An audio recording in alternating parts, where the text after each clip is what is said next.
Hello everyone, how are you all? I hope you all are fine.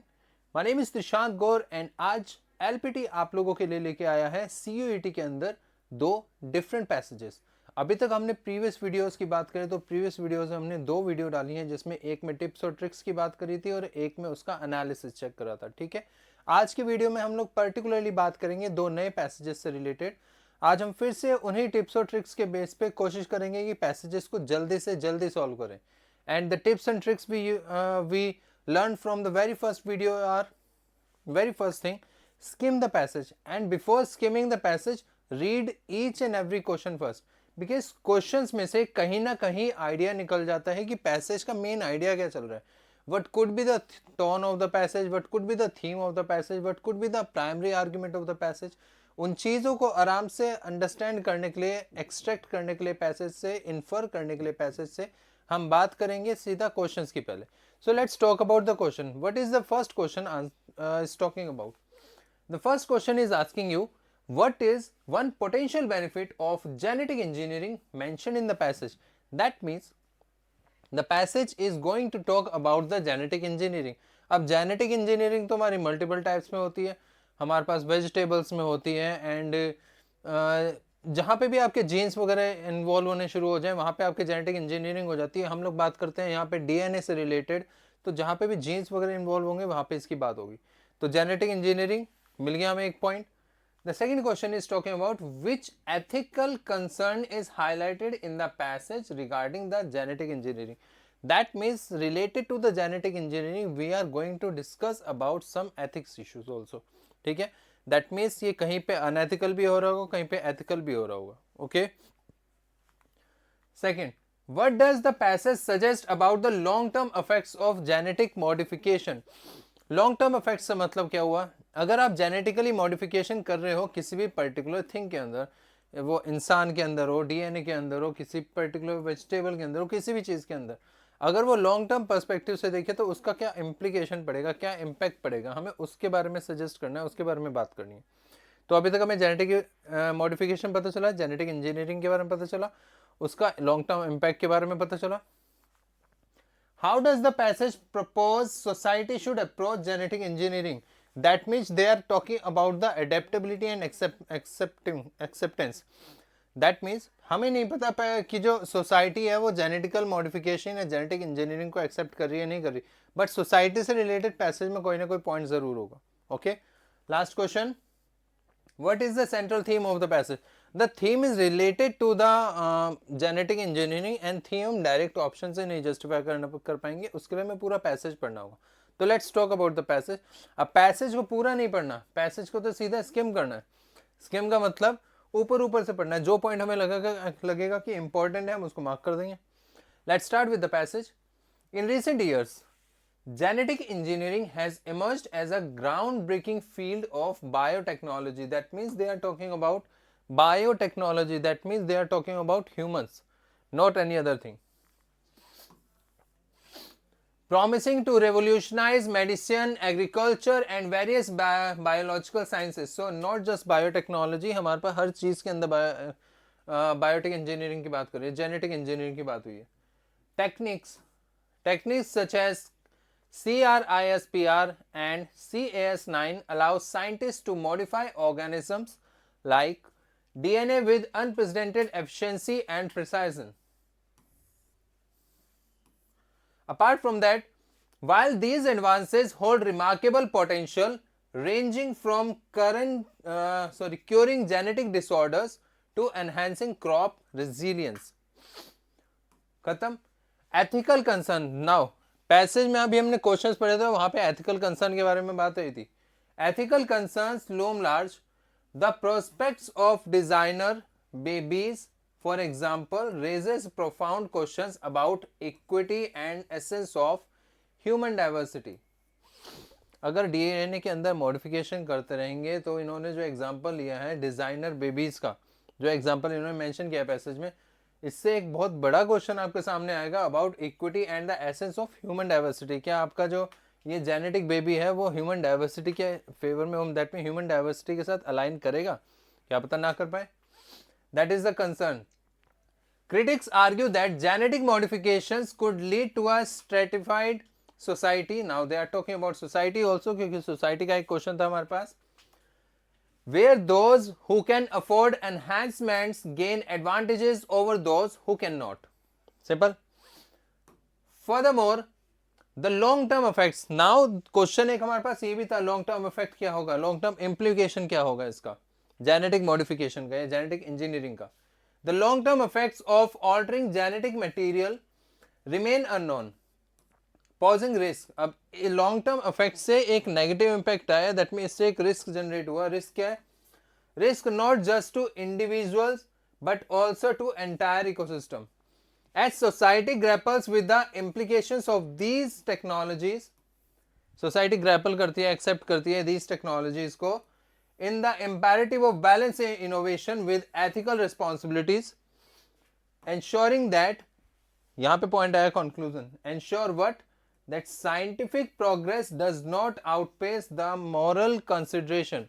हमारी moral consideration को outpace ना कर दे scientific modification.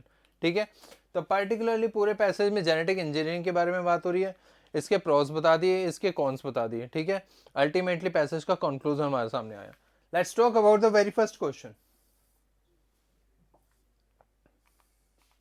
The first question is, what is one benefit of genetic engineering? They are asking about the one benefit of genetic engineering. और genetic engineering के हमारे पास benefit तो passage के अंदर given है, mentioned in the passage. benefit उठा check करते हैं. It ensures universal access to medical treatments. No, they are not talking about the medical treatment in the passage. It allows for unprecedented modification to DNA. Yes, unprecedented जो अभी तक नहीं हुआ, उन DNA में आज तक हमने जो मॉडिफिकेशन नहीं कर पाए, उस जैसे आपके RNA या DNA होते हैं, उनके अंदर जो मॉलिक्यूलर होते हैं उनके अंदर मॉडिफिकेशन नहीं हो पाता. तो because of genetic engineering in DNAs के अंदर आप अनप्रेसिडेंटेड मॉडिफिकेशन को चेक करते हो, ये अलाउ कर सकते हो. तो ये तो पैसेज में है. सी ऑप्शन देखते हैं. It completely eliminates the risk of genetic disorder. No, last point यही है कि तो जेनेटिक मॉडिफिकेशन है, ये हमारे मॉरल डाइवर्सिफिकेशन को कहीं आउटपेस ना कर दे. So this is a risk, तो ये तो नहीं है. It guarantees an increase in crop production. Genetic modification से कोई गारंटी नहीं मिलती, और अगर मिलती भी है तो मैं इसको एक बार को कंसिडर कर लेता हूँ, but the passage is not talking about the crop modification या क्रॉप प्रोडक्शन. ठीक, so as per the requirement of this question, only B option is the most justified answer as till now, for as per till now. चलिए, let's talk about the next question. Which ethical concern is highlighted in the passage regarding the genetic engineering? genetic engineering से related क्या concern, ethical concern दिखाया है? Ethical concern एक ही था कि इससे risk था किस चीज को. अब रिस्क किस चीज को था हम देख लेते हैं ऑप्शन से. The complexity of CRISPR as Cas9 technique. ये कोई एथिकल कंसर्न थोड़ी आया, ये तो आपका टेक्नोलॉजिकल पॉइंट है यहाँ पे. The environmental impact of modified organisms. The potential creation of stratified society. Yes, this particular term is there in the ethical concern. There is a problem. Problem क्या है कि कहीं stratified society ना आ जाए. अगर stratified society आ गई तो diversification के अंदर chances बहुत कम हो जाएंगे. जो आपके इन्होंने genetic babies से related भी बात की थी. चलिए, C option justify करते हैं. D option, the high cost of genetic testing. No, they didn't mention anything about the cost indulge in the genetic testing. genetic testing में कितनी cost लग रही है, उन्होंने cost के बारे में बात ही नहीं करी है. So that's why only C option is the most justified answer. Let's talk about the next question. What does the passage suggest about the long-term effects of genetic modification? They are talking about the long-term effects of genetic modification. Long term effect के बारे में क्या बात हुई थी? उन्होंने simple सा point बोला था कि लॉन्ग टर्म इम्पैक्ट नहीं होना चाहिए. इसका पैसेज में इसके बारे में बात हुई थी, क्यों नहीं होना चाहिए उसके बारे में देखते हैं क्या है. They are well understood and documented. No, passage में डॉक्यूमेंटेशन के बारे में बात नहीं हुई. They pose unknown risk to individuals and ecosystem. Yes, this particular point is mentioned in the passage as related to the long term effects of genetic modification. They pose unknown risk. Obviously इससे कोई ना कोई risk हमारे सामने generate होगा related to individuals और ecosystem. Ecosystem पे इसका कहीं ना कहीं नेगेटिव इंपैक्ट पड़ेगा. It potential risk, a plausible risk is there. That's why B option justify हो रहा है. सी ऑप्शन देखते हैं. They only affect individual and not ecosystem. Not, this is not justified. It affects both the entities. They are uniformly positive. No, passage में कहीं नहीं लिखा कि जो आपका जेनेटिक इंजीनियरिंग है या मॉडिफिकेशन है कंप्लीटली आपके पॉजिटिव इंपैक्ट से देगा. हो सकता है नेगेटिव भी हो जाए. ठीक है. Next question. What does the passage propose society should What does the passage propose society should approach genetic engineering? Society क्या करे? According to the passage, according to the author ने propose किया. passage का मतलब author होता है. How does the author propose society should approach genetic engineering? Society कैसे approach करे genetic engineering को? Let's talk about it. By ignoring the ethical concern. ये तो खत्म हो गया, क्योंकि एथिकल कंसर्न्स को तो प्रायोरिटी देनी पड़ेगी ना, तभी तो आप जो पैसेज की लास्ट लाइन थे उसको जस्टिफाई कर पाओगे. By ensuring that scientific progress align with the ethical consideration. Yes, B is the answer. Ethical consideration भी आपको अलाइन करनी किसके साथ? साइंटिफिक प्रोग्रेस के साथ. By limiting research to agriculture applications only. No, genetic modification भी जरूरी है डीएनए के अंदर. डीएनए में हेल्प मिलती है बहुत ज्यादा. By promoting genetic modification without restriction. No, ये पॉइंट पहली बात तो है नहीं पैसेज में, और पैसेज में होता भी तो विदाउट रेस्ट्रिक्शन तो नेगेटिव पॉइंट आ जाता. इन्होंने यहाँ पे पूछा है सोसाइटी को क्या अप्रोच लगानी चाहिए जेनेटिक मॉडिफिकेशन को एक्सेप्ट करने में. सोसाइटी का अप्रोच क्या लगानी चाहिए? By ensuring that scientific progress align with the ethical consideration.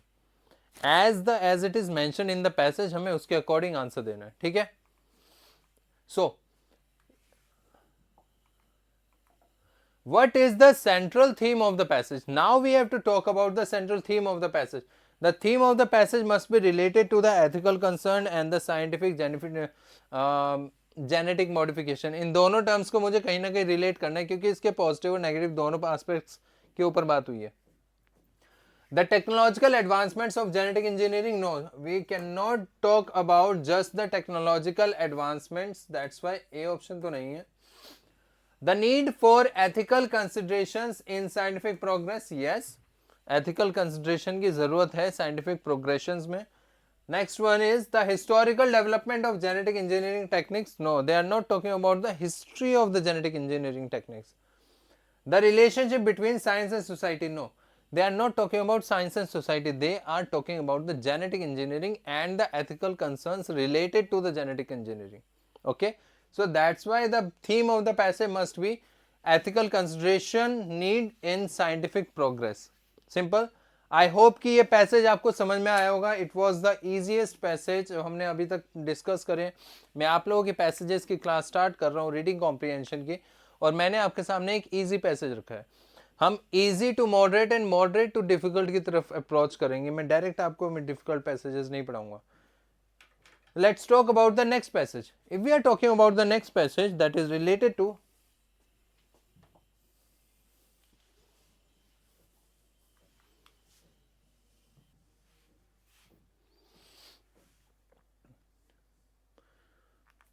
this particular passage is related to climate change. Now we are going to discuss about the climate change. उससे क्या क्या impact पड़ता है agriculture पे, society पे, environment पे. अब temperature change होगा तो ऑब्वियसली आपके ग्लोबल वार्मिंग, इकोसिस्टम, सब जगह इम्पैक्ट पड़ेगा इसका. ठीक है. So the passage is talking about climate change poses a significant challenges to global agriculture, fundamentally altering growing conditions across the planet. That means they are talking about the growing condition. अब grow तो इंसान भी होता है और grow आपके agriculture भी होता है. So let's talk about the passage. Before talking about the passage, before skimming the passage, we'll switch to the questions directly. First question is, what is the primary challenge that climate change presents to agriculture? Now that means climate के change होने की वजह से आपके agriculture पे कोई ना कोई चैलेंजेस जरूर आएंगे जो उसको फेस करने पड़ेंगे. तो related to agriculture there must be some challenges in the passage. How do rising temperature affects crops according to the passage? Climate change, agriculture पे negative impact, challenges. First question. Second question, temperature rise हो रहा है तो उससे crop yielding पे क्या फर्क पड़ेगा, क्रॉप्स पे क्या फर्क पड़ेगा. What adaptation strategies are mentioned in the passage for farmers? That means farmer को कुछ नई टेक्निक्स को अडेप्ट करना पड़ेगा और इसके बारे में भी पैसेज में लिखा हुआ है. ठीक है. Let's talk about the next question. Why is it important for policymakers to consider socio-economic factors in addressing climate change's impact on agriculture? देखो क्लाइमेट के चेंज होने की वजह से एग्रीकल्चर पे कुछ इम्पैक्ट पड़ने वाला है, तो पॉलिसी मेकर्स ने सोशियो इकोनॉमिक फैक्टर्स के बारे में बात की है. पॉलिसी मेकर्स ने सोशियो इकोनॉमिक फैक्टर्स को पैसेज में कंसिडर कर रहा है related to climate change.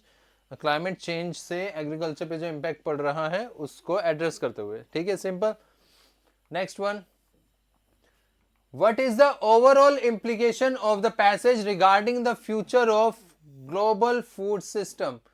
Overall implication बताने हैं. देखो क्लाइमेट चेंज होगा तो ऑब्वियस सी बात है कि आपका फूड जो एग्रीकल्चर है उसके अंदर टेक्निक्स चेंज करनी पड़ेंगी. ग्लोबल फूड सिस्टम को कैसे अफेक्ट करेगा आपका जो है ओवरऑल, आपका जो क्लाइमेट चेंज होने की वजह से टोटल उस पर इम्पैक्ट एग्रीगेशन में क्या बोलते हैं, एग्रीगेट इम्पैक्ट क्या पड़ेगा, हमें उसके बारे में बात करनी है. तो पूरे पैसेज में आपके अगर मैं बात करूं तो ये बात कर रहा है सिर्फ क्लाइमेट चेंज हुआ, टेम्परेचर हाई हुआ, क्रॉप्स पे इम्पैक्ट पड़ा, फार्मर्स को क्या अडेप्ट करना पड़ेगा और इसका टोटल इम्प्लीकेशन क्या पड़ेगा फ्यूचर फूड सिस्टम पे. ठीक है, सिंपल, या ग्लोबल फूड सिस्टम पे. Let's talk about passage now. Simple सा पैसेज है. Climate changes poses a significant challenges or to global agriculture. That means they are talking about agriculture only. Although climate change से बहुत सारे impact पड़ते हैं, but they are talking about the agriculture, so हमें उसी पे stick रहना है और सारे questions भी आपके farming से related है. Fundamentally altering growing conditions across the planet. अब सीधी सी बात है, कोई पर्टिकुलर एरिया जहाँ पे आपका जो है गर्मी ठीक ठाक पड़ती थी वहाँ पे एकदम से बहुत ज़्यादा गर्मी पड़ने लगे तो आपकी जो क्रॉप्स हैं उनकी यील्ड अच्छे से नहीं होगी, जल जाएंगी और हो सकता है उसमें पेस्ट वगैरह भी और बहुत सारे इन्वॉल्व हो जाएं तो हो सकता है नुकसान होना स्टार्ट हो जाए. अब गेहूँ उगा रहे, गेहूँ का नुकसान हो गया, शॉर्टेज हो जाएगी. तो यहाँ पे पर्टिकुलरली बात कर रहे हैं कंडीशन अक्रॉस द प्लैनेट, पूरे प्लैनेट में. Changes in temperature, precipitation patterns and increased frequency of extreme weather even disrupt traditional farming practices and threaten food security. अभी समझाया मैंने, वीट का एग्जांपल दिया था. For instance, rising temperature can lead to heat stress in crops, reducing yields and increasing susceptibility to pest and disease. अभी जो example लिया wheat का वो यही है, सिंपल समझ में आएगा आपको आराम से पढ़ते ही. Additionally, shifting rainfall patterns may result in drought or flood. बस जहाँ सूखा पड़ता था वहाँ बारिश आ गई बहुत ज़्यादा, जहाँ बाढ़ आ जाती थी वहाँ पे सूखा पड़ गया, पैटर्न चेंज हो गया, तो आपके क्रॉप यील्डिंग भी आपके पैटर्न में चेंज होगी. Further compromising agricultural output. Ultimately आपका एग्रीकल्चर आउटपुट पे इसका इम्पैक्ट पड़ने वाला है.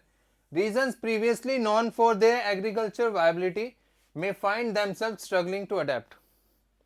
हो सकता है जहाँ गेहूँ उगते थे हो सकता है वहाँ पे गेहूँ उगाना बहुत ही मुश्किल हो जाए जस्ट बिकॉज आपका टेम्परेचर चेंज हुआ है. तो यहाँ तक तो आपका global temperature changes, climate change जो हो रहा था उससे इम्पैक्ट के बारे में बात हुई थी इतने पर्टिकुलर पैसेज में.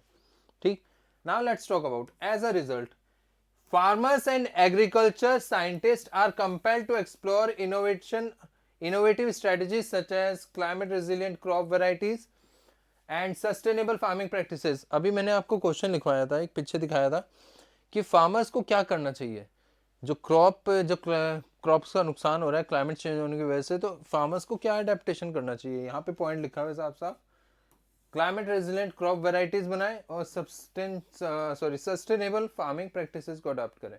ठीक है, for what, to mitigate this impact. जो ये नेगेटिव इम्पैक्ट पड़ रहा है एग्रीकल्चर पे टू द फार्मर्स, इसको कम करने के लिए उसको ये सब करना पड़ेगा। तो related to that topic question, अगर मैं वो क्वेश्चन अभी भी खोलूँ तो उसका आंसर एज इट इज ही होगा। ठीक है, आगे लिखा इन्होंने, moreover policy maker, policy maker से रिलेटेड भी हमारे पास क्वेश्चन था। Policy maker must also address the socio economic dimensions of climate change, ensuring that vulnerable populations have access to the resources and support to adapt of these conditions। जो vulnerable population है उसके पास मतलब जितनी उनको resources चाहिए उतने resources उनके पास मिले, ऐसी पॉलिसी बनानी चाहिए इनको, पॉलिसी मेकर्स को। सोशो इकोनॉमिक डायमेंशंस, जो लोग वुलनरेबल होते हैं, जो लोग बहुत ज़्यादा असहाय होते हैं, उनके पास ये रिसोर्सेज पहुंचनी चाहिए जिनके ऊपर ज़्यादा इम्पैक्ट पड़ रहा है। अडेप्ट टू दिस कंडीशन, इन कंडीशंस को अडेप्ट करने के लिए उनको पास रिसोर्सेज पहुंचती रहे। The intersection of climate science and agriculture practices is critical for securing the future of global food system. They are talking about global food system in the question. दोबारा पढ़ते हैं पॉइंट को। The intersection of climate science and agriculture practices is critical। ठीक है, इनके बीच में जो intersection हो रहा है, क्रॉसपेन, for securing the future of global food system in an era of unprecedented change। उन्होंने पूछा था एप्लीकेशन क्या है, इम्प्लीकेशन पड़ेगा, ये इम्प्लीकेशन पड़ेगा, सिंपल सा।